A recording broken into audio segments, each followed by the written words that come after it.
Here we have fantastic wealth, and we have the technological possibility of making everybody on earth the enjoyer of. Have still focused on the high stakes game. So normally we're going to do this show after the Thursday night game, but I did go to the Bills Miami game down in Miami. Well, technically like Hollywood, Florida, like West Hollywood. It's kind of a pain to get to that stadium. So got back about 2:30 on Thursday night. So I wasn't able to do the show. So I'm doing it now, a little bit late in the game, but this will be released Saturday. So plenty of time to get going. Last year on my NFL picks, I hit 55%. I was about 15 games over 500. So it was a profitable year. We went every single week. We went back, we went over our records every single week. So it was all charted. Every single video was recorded.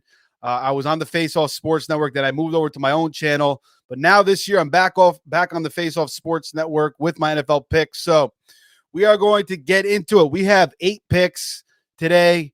A little bit of a bonus pick, too, possibly, that we may throw out there. But this is the Fantasy Savvy Show hosted by the Face Off Sports Network. Please like, subscribe, share, hit the notification button. We will be going, like I said, after the Thursday night game. We'll do a Thursday night recap of that, and then we'll get into the NFL picks. So you got plenty of time to drop those bets, maybe get some early spreads there as well. We did a couple high stake drafts in the offseason. That's normally what we're going to do. We'll see what else we bring you during the year here. But obviously on the main show, Monday, Wednesday, Friday with Anthony, Pete, and Mike. And then, doing other stuff as well. You guys got any questions, comments, you could hit me up on X at Fantasy Savvy. Hit me up over there. But let's get into the picks for week 2. Let's go. Welcome to the Fantasy Savvy Weekly Show with your host, Steve D'Angelo, presented by the Face Off Sports Network, discussing high-stakes fantasy football, waiver, fab, free agent pickups, NFL picks, and more. So sit back, relax, and enjoy the show.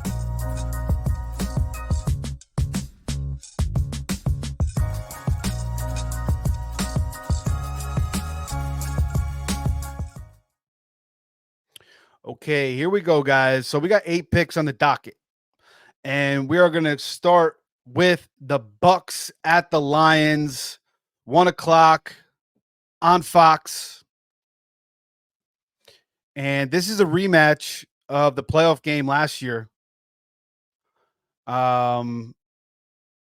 where the Lions won 31-23.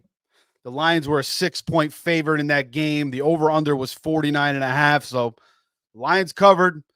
The Bucs had a chance to cover in that game. They went for 2. They didn't get it. Now they are 7.5-point dogs as Jalen Milroe runs in the end zone for Alabama. Like that kid.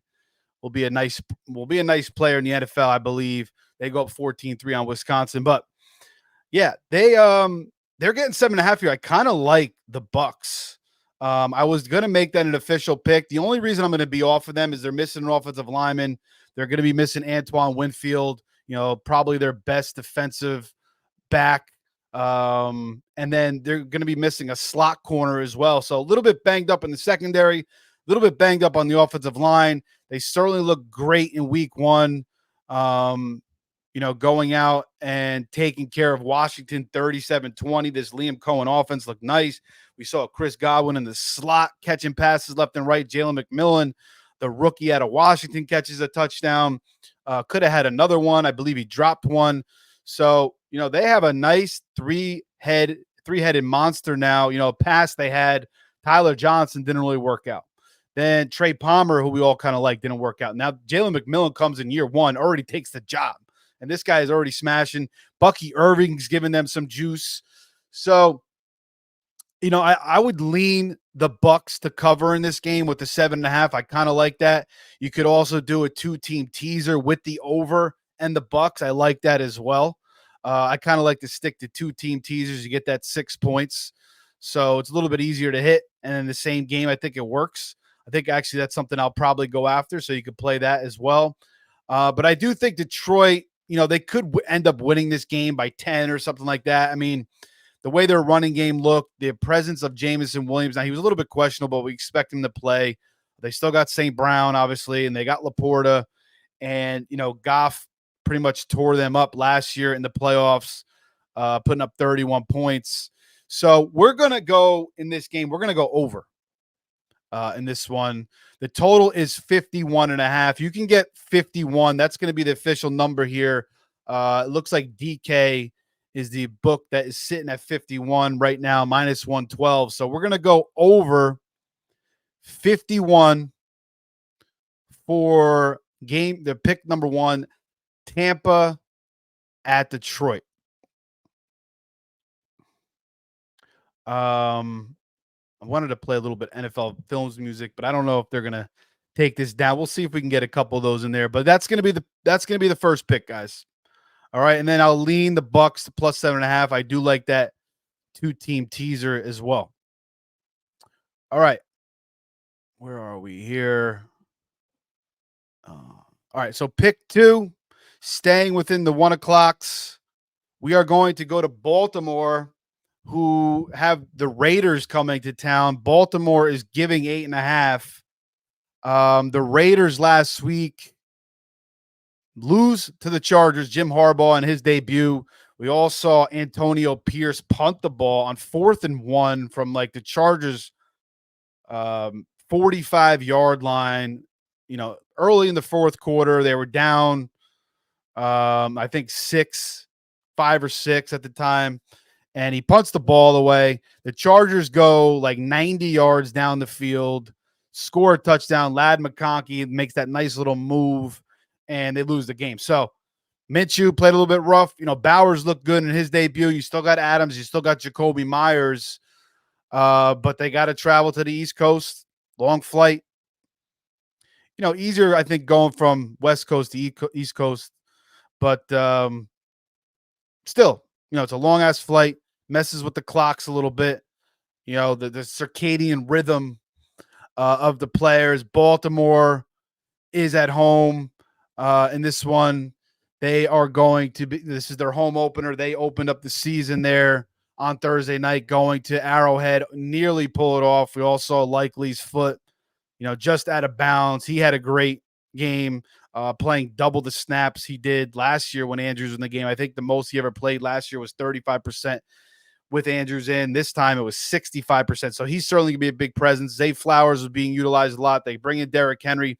This is a very nice game script for Derrick Henry. Derrick Henry should certainly eat in this game. And I think Lamar, he dropped some weight. He was looking quick.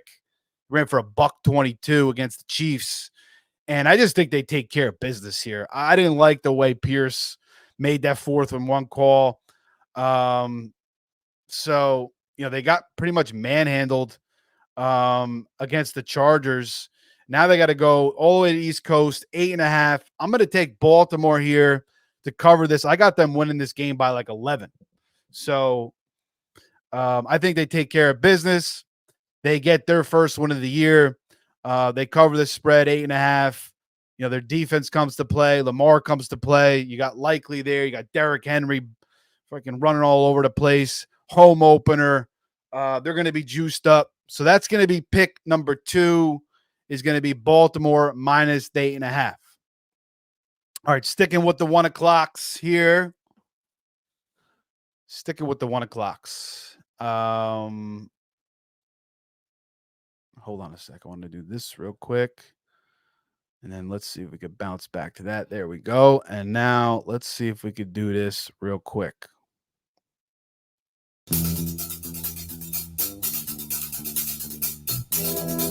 All right, quick little clip before they try to cut me off, but I wanted to throw that in there. It's always kind of cool, growing up listening to Francesa on the fan with the NFL music in the background. That was always great. That's just such classic music. I remember playing like football and just playing the NFL Films music before the games. It was just got you hyped up. But we're going to go to Washington, and we have a 43.5 total in this game. Washington is minus 1.5.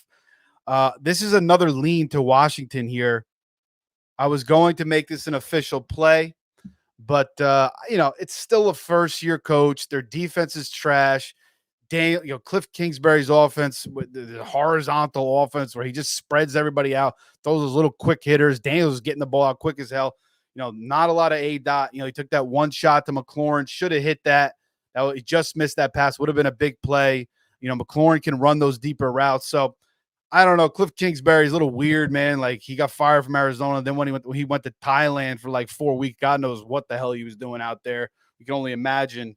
But Dan Quinn's defense, did look terrible. He also punted. He did another. They punted in that game, like down like 14 to Tampa, or like I think it was something like that, or maybe down like 10 or something. And fourth and 7 from like maybe their own 45, but it was like they were down. They had to go for it there. They punted, and the Bucs killed the clock. They had the ball for like 8 minutes and scored a touchdown. So another terrible decision. Like these coaches, I think, need to like just be a little bit more aggressive. Maybe play a little bit more Madden and realize if you start punting the ball, you're going to start losing these games. You got to take some chances here, especially with your defense. Looking as bad as it is, maybe Quinn thought his defense would make a stop, a little bit overconfident in his coaching abilities there. So, that's why I don't really want to take Washington. I kind of lean them here. Again, maybe another teaser here with Washington in the over, but I do like the over. They led up 37 to the Bucs. The Giants led up 28 to Sam Darnold. They're making Sam Darnold look competent. He has not looked competent throughout his whole career. Now, Sam Darnold, he could certainly be solid this year under Kevin O'Connell's system. Obviously, you got Justin Jefferson, one of the best receivers in the league. Addison's out this week, but, he had Addison last week. Aaron Jones looked good. The offensive line was protecting him. And Darnold looked pretty comfortable. Had one pick. It was like off the tip pass, so can't blame him too much there. So off a Dexter Lawrence tip. So we're going to go with the over. I mean, I think this is a nice over. Washington, I took the over in that game last week. That went way over the total of 41. Freaking got 57 points in that one. Jaden Daniels just extending plays with his legs. And then, I think the Giants will be able to move the ball a little bit here with Neighbors, with Wan'Dale Robinson, Darius Slayton, maybe Singletary finds some holes here. So 43.5. I think that's a good number. I think we're getting some value there. I like it. And then again, this is another game you can maybe tease with Washington and the over. And then I would lean Washington here, but I'm not as crazy about it. Although my numbers say, Washington should win this game by 3. We're just going to make the over the official pick here, 43.5. All right, guys, we are going to stick with one more 1 o'clock game before we get into the 4 o'clocks. And that is going to be the Chargers going to Carolina, giving 5.5. Again, West Coast team traveling to East Coast. Not always ideal, but the Chargers come out looking strong week 1. They get the running game going with J.K. Dobbins, Joey Bosa, who is questionable right now with a back injury. Khalil Mack was getting some rest. He'll be back, but those guys look great. They look fired up. Asante Samuel's also a little bit banged up here. Josh Palmer, he's also questionable with a knee injury, but he didn't do much in the first game anyway. He dropped a touchdown. You still got Quentin Johnson. Lab McConkey looked good. I don't mind him getting more playing time. Christian McCaffrey officially on the IR. That just drops now. That's tough. I mean, we kind of expected it. They Shanahan hinted yesterday that he was feeling a lot of pain after his practice on Thursday. It's a nightmare situation for fantasy owners. It really is. So hopefully you handcuff with Jordan Mason. I did in a 16-team league. Thank God. The other spots where I had McCaffrey, I did not get him. But I did take a lot of Jordan Mason, like best ball, and on some other teams as well where I didn't get McCaffrey. I always liked Jordan Mason, so he really has stepped up. I think he's taken his game to a little bit of a next level, and Shanahan kind of hinted at that early in the preseason. He was talking about Mason. So we got the coach cue there. So that was the hint to go after Mason. But anyway, back to this game. Ranting off here, but CMC officially on the IR. The Carolina Panthers went back and watched that whole game. Bryce Young, I had high hopes for him. I thought he'd be a good player in the NFL. Now, first year it was rough. The offensive line was horrendous. The offensive line still looks horrendous. The weapons were lacking. Jonathan Mingo does not look like an NFL ready receiver. He fumbled again last week, and then Leggett started to get more playing time. Adam Thielen is 33, 34 years old now. They had no tight end. Hayden Hurst stinks. Chuba Hubbard's their starting running back. So it's just a hot mess. This year they add Deontay Johnson. They draft Leggett. They draft Jonathan Brooks, who's still out with the ACL. But the offensive line still not protecting. The Saints were blitzing the hell out of Bryce Young. He had no answers. That guy, Alante Taylor, had 3 sacks. He was just coming clean off the corner. Bryce was not finding his checks. Bryce either had no chance, he was not finding his checks, or he just was lost against the blitz. So now he's got to face Bosa and Mack. A pretty good defense, underrated defense, I think. I think Brandon Staley just did a horrible job with his team. He totally mismanaged them. Now they have a very competent coach, a successful NFL and college coach in Jim Harbaugh, also a successful quarterback in the NFL as well. So this guy is very competent. He has a history of winning. And he comes in week 1, takes care of the Raiders. A lot of people like the Raiders this year with Antonio Pierce finishing the way he did last year, and they take care of business. So now they go to Carolina. They're given 5.5. You can get it at 5 in multiple different spots. Actually, it's at 4.5 on FanDuel. So that's the number we're going to go with, actually. We're going to go with the Chargers minus 4.5 here. I'm seeing that on FanDuel right now. The rest of the spots, I see 5. DraftKings, Caesars, Bet365, BetMGM has 5.5, but 4.5 on FanDuel right now. So that's the number to hit. Again, you could always buy the half point, pay a little bit more juice. It's minus 115 here on FanDuel. If you don't want to pay that 115, you can get minus 5. And then worst comes to worst, you get the push if it is indeed the case. But 4.5 is kind of a weird number anyway. So you maybe just keep it at 5. But you never know. I mean, you never know with the NFL. These freaking odds makers hit these numbers crazy. But we do like the Chargers here in this one to take care of business. I just got to see it out of Carolina. Maybe Xavier Leggett comes to play big time. Maybe their defense. They just lost Derek Brown, their best defensive lineman. They paid that guy tons of money. He's out for the year. J.C. Horn was getting roasted last week by Shaheed. So, I mean, the Chargers don't really have the speed. Anybody like with the speed of Shaheed, but still, it just was a hot mess all around. Supposedly, they're selling their home tickets for $5. So I don't know how fired up these fans going to be. They could just be absolutely drunk by the second quarter. They're getting hammered. They start booing the hell out of the offense and the defense. So I like Dave Canales. I like the hire. I thought Bryce Young would improve, but I got to see it first. And Harbaugh is much more competent. Herbert's had a lot of success in this league. I like Ladd. I like their defensive pieces. So I think they go to Carolina and they get the job done here. So that is going to be pick 3. I'm sorry, pick 4.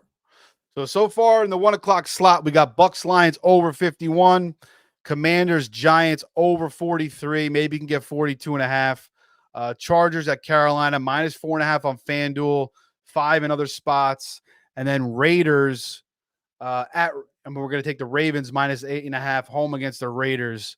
That game, obviously, in Baltimore. All right, let's move to the 4:00s now. The first game we are going to discuss is going to be the Rams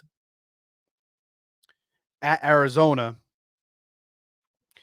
getting 1.5.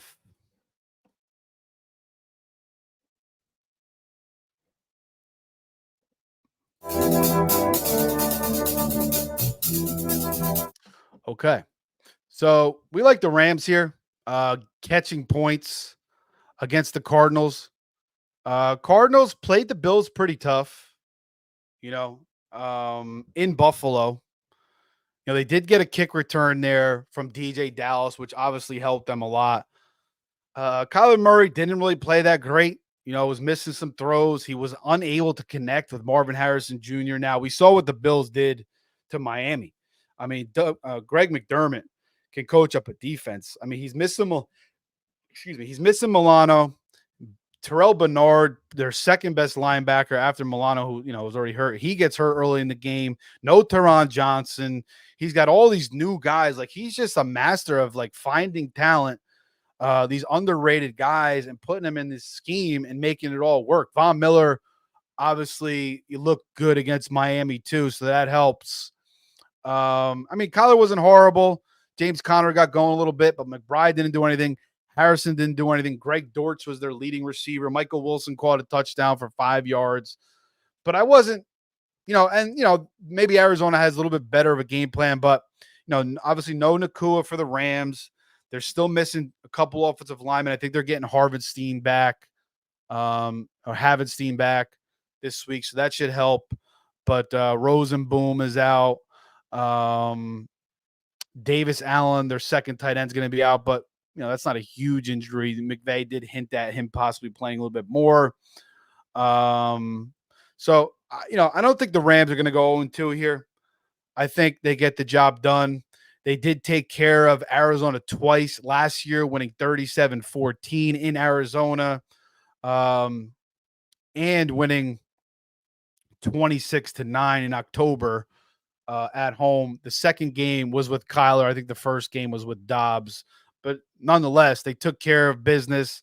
McVay, I give him the head, the big advantage over Gannon. I think Gannon's not bad. I think he shows some promise. Obviously, he did a good job in Philly, but this defense is not there. They don't have the talent just yet. He doesn't have them all in order. So we'll see how they play in this game. But I'm catching points with Stafford, and I like the way, he makes layup routes for Kupp. He's going to make layups routes for Colby Parkinson. Colby Parkinson's going to be catching like wide receiver, tight end screens where he's going to get like 10 yards wide open. Just a good system for tight ends. You got Kyron there. Maybe they use a little bit more Blake Corum. Their defense still has some pieces. I think their defense could still make some plays here against Kyler, maybe pick him off. I wasn't really impressed with the way Marvin Harrison looked. He had like one of the worst separation scores last week. Just I don't know what was going on. He didn't even look like he was running his routes hard. He's got that little bit of that court case with fanatics hanging over his head. I don't know if that's bothering. I don't know what it was. Maybe he was just frustrated he wasn't getting the ball, after being the star at Ohio State, after being the number one receiver taken. Kyler Murray comes out and says it's not his job to get him the ball. I don't know what the hell is going on. I like Trey McBride in this game. I think he'll be solid. The running game should get going with Connor. Connor pretty much dominated. There was a very little Trey Benson. Even Amari DeMercado was getting the freaking ball. But I like McVay's system. We'll see if we get a little bit more Jordan Whittington here. Demarcus Robinson's a good player. Tyler Johnson played well. I've always liked Tyler Johnson. He didn't really come through in Tampa. Didn't work out there. He had multiple chances. He was on those Brady teams, and he was like the third guy. And he showed some signs, but then he was like dropping balls. So maybe he's not as good as I initially thought. I didn't go crazy for him in waivers. I actually wanted Whittington more. He kind of reminds me of like another Nakua type, like high energy player, could break tackles. So we'll see if he gets more playing time. But I just trust McVay. I trust Stafford, and I'm getting points. So that is why I'm going to go with the Rams here on the road. And again, they dominated in both spots last year. So I'm going to take the underdog. I don't think the Rams should be the underdog here. And again, the Rams have won 5 of the last 6 matchups against Arizona and have won in Arizona their last 3 times. So, yeah, let's go Arizona plus 1.5 for pick 4. Pick 5, we're going to go to Denver. And we are going to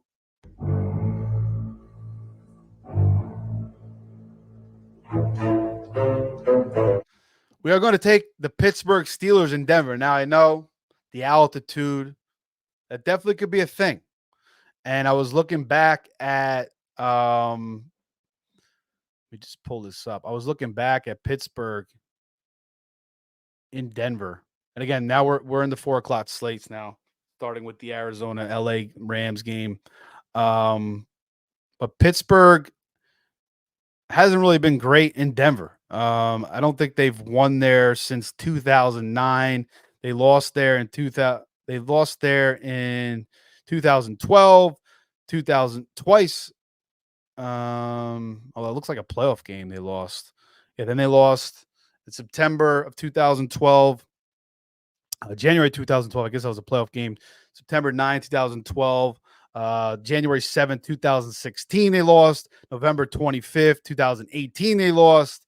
So, it might be something with the altitude. I've been to Denver. It definitely, your mouth gets dry as hell. You're already at like 5,000, altitude when you're up there above sea level. And then I went to Colorado Springs. I drove up this freaking mountain called Pikes Peak. I think it's the highest mountain you could drive up in America, or maybe one of the like top 3 or something. I stopped at like this bookstore, and this old guy's like, "Yeah, drive up, it'd be fun." And I rented like this big ass Cadillac truck, and I'm driving up. There's no guardrails. You freaking driving above the clouds. I could barely breathe and shit. I'm like, fucking made it to the top. I gotta get the fuck down. I backed up. I felt like I was gonna. My wife and I were freaking out. I just got out of the car, I saw like this huge light, and I was above the clouds. I'm like, all right, this is a sign. I just got to turn around and get the hell out of here. So went back down. It wasn't really enjoyable, to tell you the truth. It was a long ass drive up there. But anyway, the altitude definitely affects you for sure if you're not used to it. So, we'll see how the Steelers fare there. Again, not a good history in Denver, but just watching both of these games last week, the Pittsburgh defense with TJ Watt, with Highsmith, with, Hayward and Joey Porter Jr., and the way Denver looked in week 1 against Seattle, against those physical corners in that defense, it was just ugly. Bo Nix was forcing balls in. There was a lot of dink and dunk passes. The running game didn't look great. Javonte looked kind of crusty. Jaleel McLaughlin didn't look that great. Cortland Sutton couldn't create any separation. Now he's got Jody Porter Jr. Devon Velley's out in this game, so maybe Marvin Mims. Maybe they try to use him to kind of extend things a little bit, which I think will help. Josh Reynolds. So this offense is just not scary. I mean, Nix, so far in week 1, it looks like a Kenny Pickett deceiving, looked good during the preseason, but it was a bad week 1. So hopefully for Knicks, it's much better, but this is another tough matchup. Maybe, and I remember Pickett started with a couple tough matchups as well. Like he had to play San Francisco in week 1. That was a disaster. And then he had another tough matchup, and that could just kind of mess things up right away. And then, the media starts talking Sean Payton's, maybe his system's too old. So we'll see how they come out in this game. I don't think this is a good matchup. The total is 36.5, so not a lot of points. I would probably lean under here, to tell you the truth, because I don't know, Fields and their offense could not get in the end zone. Chris Boswell kicked like 97,000 field goals. But George Pickens is going to be locked up by Patrick Surtain Jr., who was arguably the best corner in the league. He shut down Metcalf last week. The one thing I like for Pittsburgh this week that's kind of sneaky is Roman Wilson practiced in full, the rookie out of Michigan. Now, he didn't get a lot of time at camp, so I don't know how many snaps he's going to get. But Van Jefferson's very underwhelming. Calvin Austin Jr., they need something here. And Wilson, when I watched him, he kind of just reminds you like that Hines Ward type player, high energy, just goes out, gives all effort. And I think he's going to be a good player for the Steelers. I really do. And I think he's a good pickup. Maybe you want to pick him up now, or just watch him, maybe he has a slow game. Maybe he goes like 3 for 40 or something. But he's a guy I want to invest in. I really think he could be a nice number 2 in this offense and be a guy that helps them. And Fields is going to have to play big. He had some good connections with Pickens last week. A couple deep balls. One got called back for an offensive PI. I don't think they should have called it. It's a tough matchup against A.J. Terrell. Pickens pretty much won that matchup. Now he's got Patrick Surtain. That's a different story. Surtain's definitely a step up. So the under actually, this is another one where maybe you could tease it or just, the under is actually not a bad pick. I mean, I don't know if I'm going to make that official pick, but I could definitely see this game being like, maybe 17-10, but it could be like 20-17 and go over. So I'm not crazy about it. But again, another teaser spot here. Maybe the under and Pittsburgh. You get 3 with Pittsburgh and you buy that total up to 43.5. That's not a bad one, but we're going to go with Pittsburgh in this one.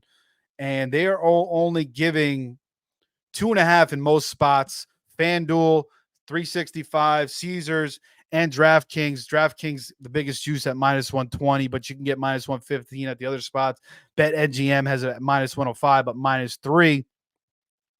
But I like Pittsburgh. Tomlin, their defense, Fields, he's playing smart. He's still got his legs. I mean, he could run for 100 yards in this game. If nobody's open, he could just take off. He could run for 100. You got Najee, who I think will have a good game. Warren should be healthier, so they can lean on the run game. And then I like the fact that Roman Wilson's coming back as well. So we are going to go with Pittsburgh here, -2.5, going to Denver, going to the altitude, Mile High Stadium to cover that 2.5, at least win by a field goal and get it done. All right, last game of the 4 o'clocks. Then we'll get a Sunday night pick for you guys. Is going to be the Chiefs in Arrowhead, giving 6 to the Bengals.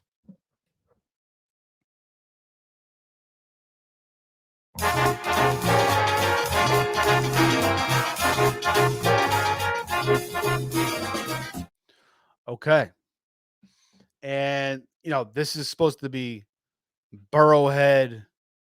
But the last 2 matchups, they've lost the Bengals 23-20 and 25-17.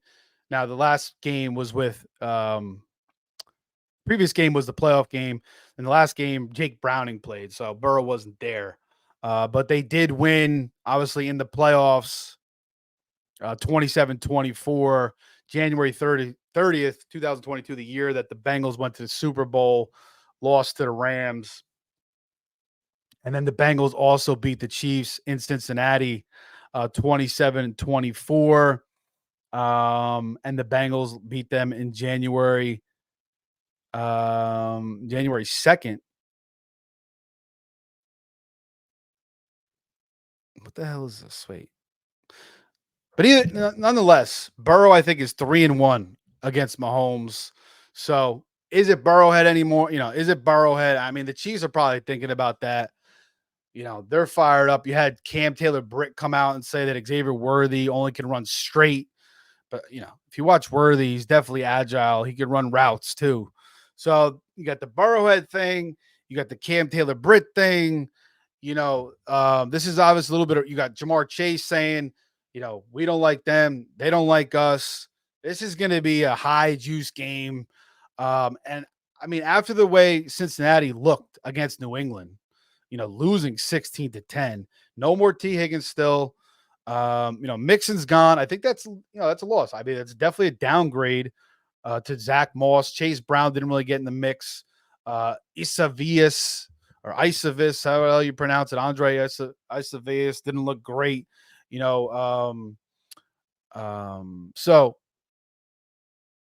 I mean, there's not really, it's just Chase. There's not really much else. Gesicki dropped a touchdown. Jermaine Burton, I don't know if he's going to get any playing time. The Chiefs, Steve Spagnuolo is coaching up this defense. Their defense is strong. They still got a good secondary despite losing L'Jarius Sneed. You still got Chris Jones. You got Bolton there. They got playmakers. They got Carl Akers. So, I mean, I just got to go with the Chiefs here, -6. Worthy looked nice. You got Rashee Rice. You still got Kelsey. You got Pacheco. They just got this system going. Maybe P. Ryan gets into the mix a little bit more. There's some, obviously some motivation here for the Chiefs. But this is a little bit of a rivalry. The over-under is 48. I kind of don't like that. I would lean under. But I'm going to go with the Chiefs here, -6. I got to see it from Burrow. He's been a slow starter. He's shaking his wrist. He says he does that to stay loose. But the vibes aren't good right now. No T. Higgins, I think, hurts this offense, obviously. Chase, I still think could be a little bit rusty as well, holding out all that time. Maybe not in complete football shape. So, yeah, I think the safe pick here, just go with the Chiefs at home. Think they get it done. Should win by a touchdown. I had them winning by like 8 or 9 in this one. So that is going to be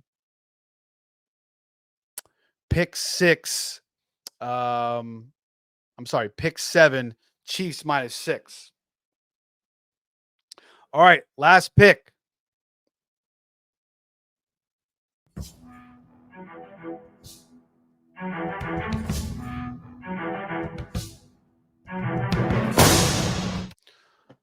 I got a little bit of Hard Knocks music there, a little quick clip. Actually, no, that wasn't Hard Knocks. Hopefully they don't throw me off here.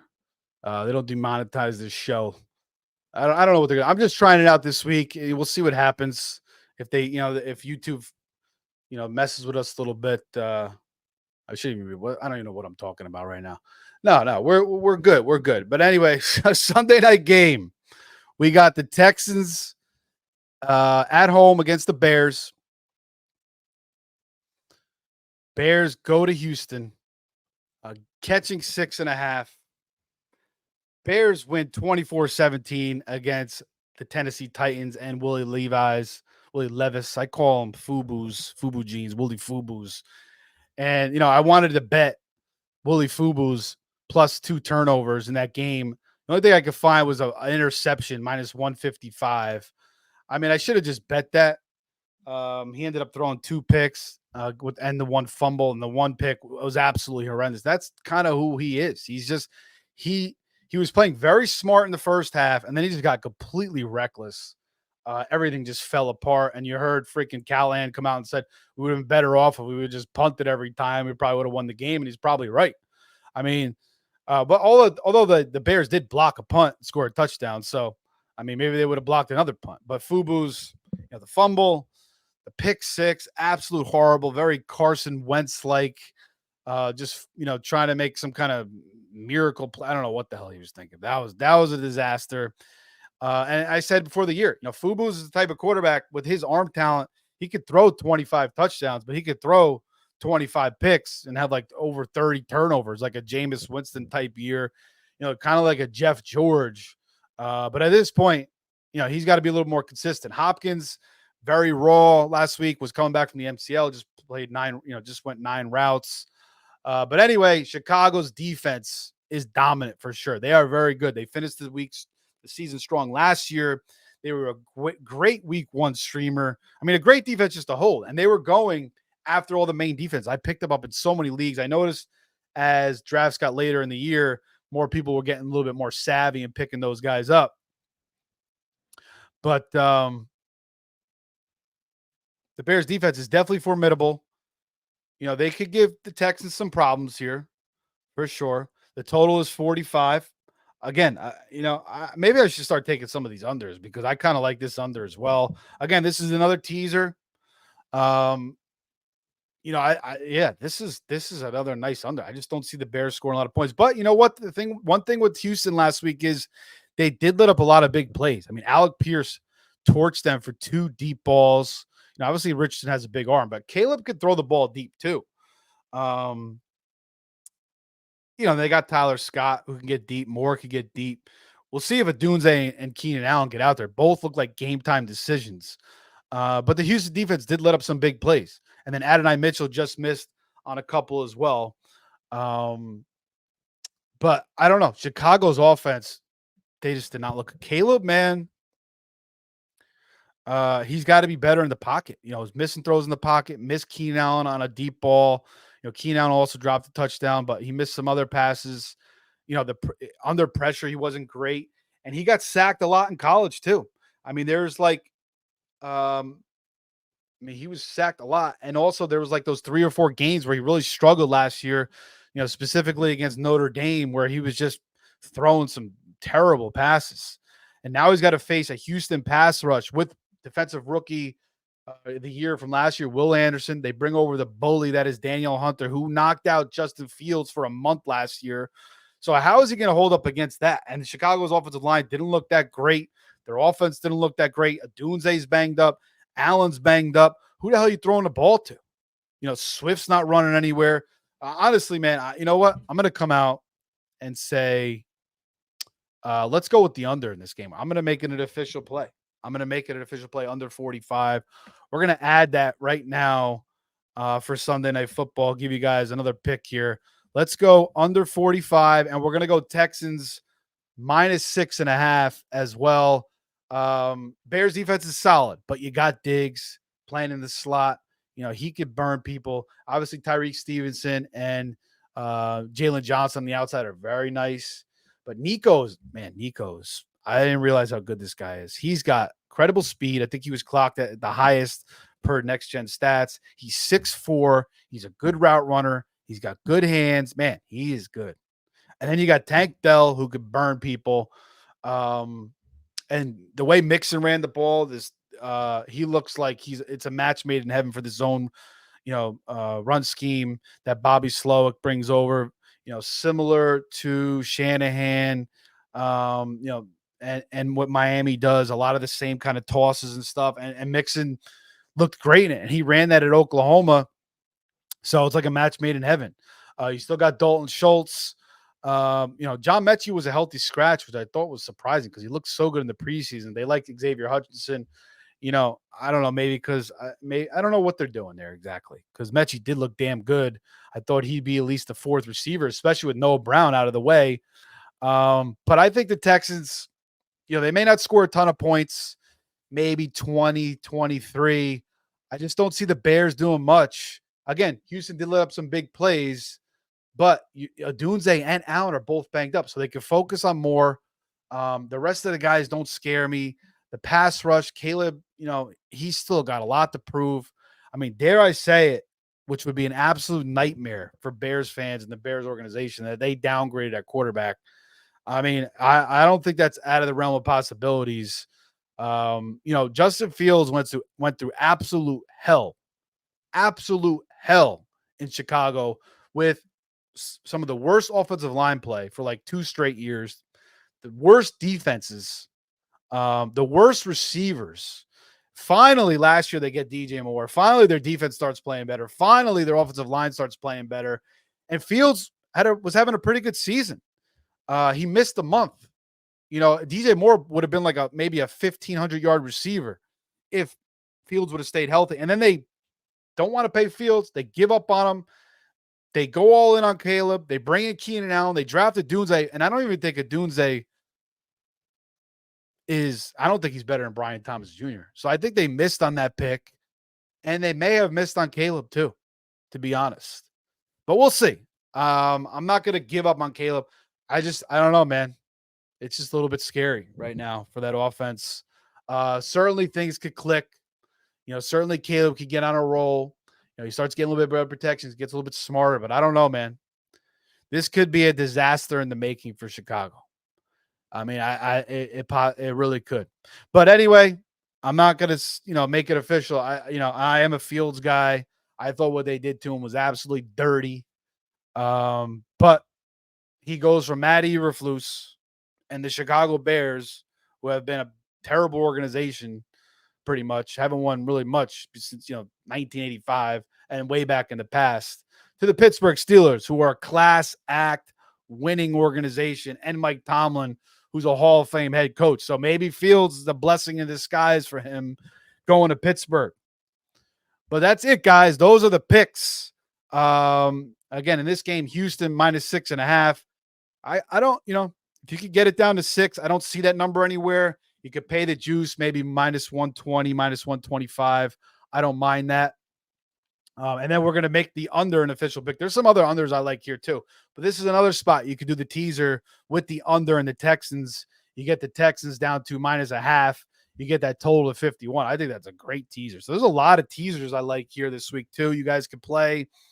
But that's official, guys. So let's recap the picks. 1 o'clock, we got Bucks Lions over 51. Again, you can get that number on DK. The rest of the spots looks like it's 51.5. Commanders, Giants over 43. Lean the Commanders. Again, you could do a teaser there. Also a teaser with the Bucks, and the over in that game. Chargers, Carolina. We're going to go with Chargers -5. Ravens -8.5 to take care of business against the Raiders. Then the 4 o'clocks, we like the Rams catching 1.5 against Arizona. We like Pittsburgh to get it done in the altitude in Denver, -2.5. We like Kansas City to take care of the slow starting Joe Burrow-led Bengals -6. And then Sunday Night Football, we like the Texans -6.5. Again, you could buy it down to 6. The under 45. Again, that's a teaser you could do as well. But those are the picks, guys. Week 2. Follow us all year long. I'll be back next Thursday night to recap the Thursday night game, and then we'll do our NFL picks. That show will be live, but it will be out on video, so you guys will have plenty of time. Again, I went to the Bills-Miami game on Thursday, so I wasn't able to do it. Week 1, I was doing all my drafts, but I appreciate it, guys. Like, subscribe, share.